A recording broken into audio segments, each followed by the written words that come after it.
Are your emotions driving you to eat even when you're not hungry in this crazy new COVID reality of ours? Boy, do I get it. After finally losing 50 pounds of post-surgery regain and keeping it under control for so long, I'm finding myself being pulled towards old emotional eating habits. It's really a love-hate relationship. You love how it feels while you're eating the food, but you hate how you feel about yourself after you eat it. Today, we're going to take a look at the first step in overcoming emotional eating when you're not hungry.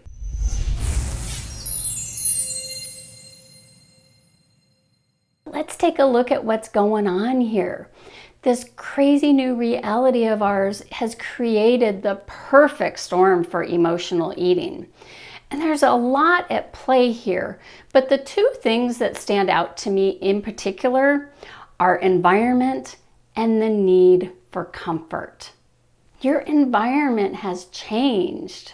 Cooped up at home all the time, you don't have the activities or distractions to take your mind off food.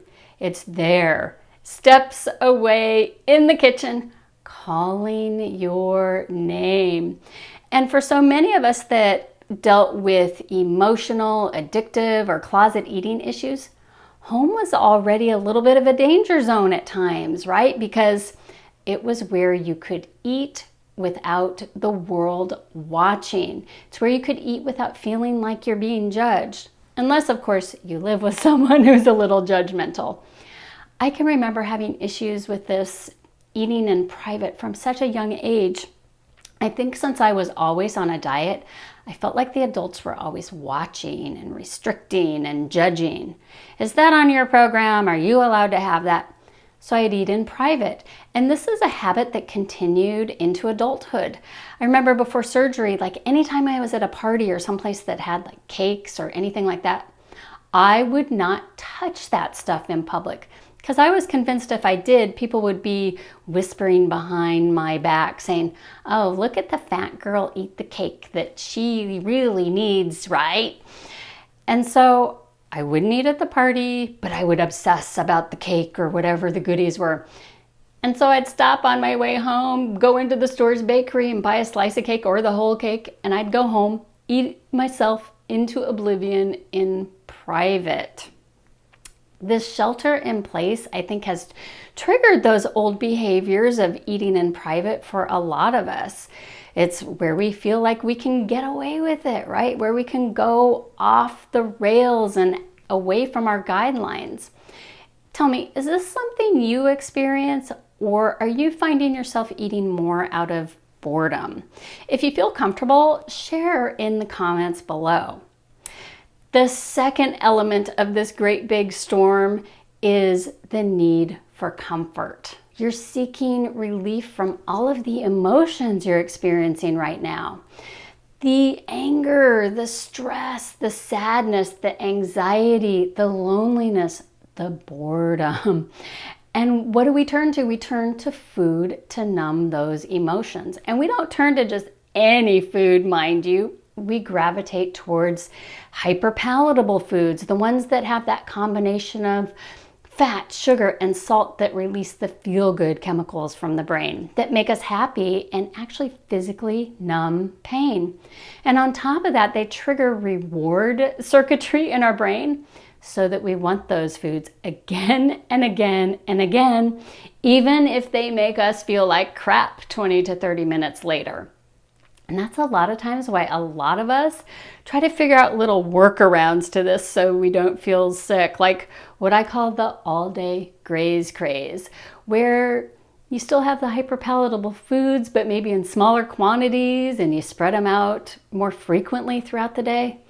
Ugh, you just get sucked up in this cycle. So how do we overcome the emotional eating? The first step is to identify the triggers and be aware when they happen. To do this, I think it's really important to understand habit loops. That's because for so many of us who've had weight loss surgery, emotional eating is part of an old habit loop. Even if you've had it under control for a long time or it's been dormant since surgery, Stressful situations like these can cause it to resurface. Habit loops include 3 parts. The first part is the trigger or the cue. In this case, it's the COVID-19 reality stirring up those emotions. The behavior is eating the food to feed the emotions. And the third part is the reward, which is all the feel-good chemicals that the food causes. Habit loops happen on autopilot. You've done them so often you don't even think about it. Your brain and your body just execute. Boom! Habit loops can be positive or negative. In the case of emotional eating, this is a negative habit loop. And you can't fix a negative habit loop if you're not aware of what triggered it. Awareness is key. Now you might be thinking, duh, Shelly, COVID-19 is my trigger. I'm in a 24/7 state of trigger. Not so fast. You got to dig a little bit deeper. When you find yourself wandering into the kitchen when you're not hungry, it's time to stop, assess, think back over the preceding 5, 10, 15, 20 minutes.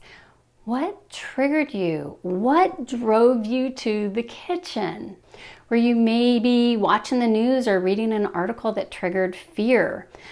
I mean, that's so common these days because news is not news like it was 20, 30, 40 years ago.